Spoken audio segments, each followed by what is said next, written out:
We always know that we're going to get ready and put a crop out, and it all affects when you're going to get the crop out, how you're going to get the crop out, how well it's doing, and then you throw politics in on top of that. What are we going to do with the crop after it's grown?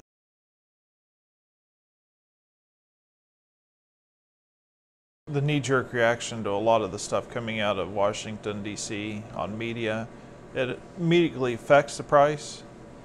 But I think when we get into long-term thinking and long-term planning, if we continue to see more tariffs on soybeans and the soybean price continues to decline, then we're going to look to other crops that, it's going to make you more money, such as corn and wheat here in the Midwest. We don't really have much choice other than corn, soybeans, and wheat. But soybeans is such a big part of our crop, it won't ever go away.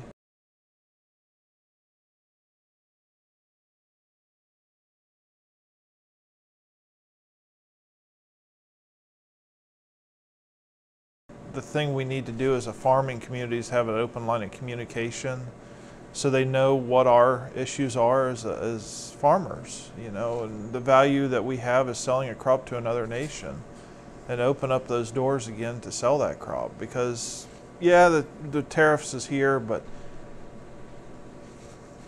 when you get 5 years down the road, if they're still there, it's going to hurt not only the soybean market, it's going to hurt livestock, it's going to hurt financial side, the steel. We're already starting to see some of the steel tariffs coming back on the equipment that the farmers are having to buy, the uptick in that market.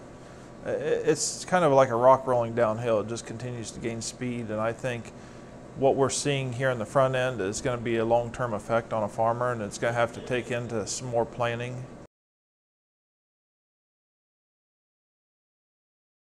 This is the one thing that keeping an eye on what's happening out of Washington, what's happening with the markets, that directly affects our lifestyle.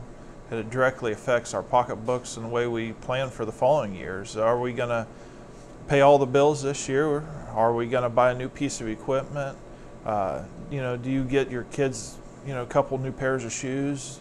It's all the little things that kind of add up on the profitability and how these trends are going to affect the market this year, maybe a little bit of money.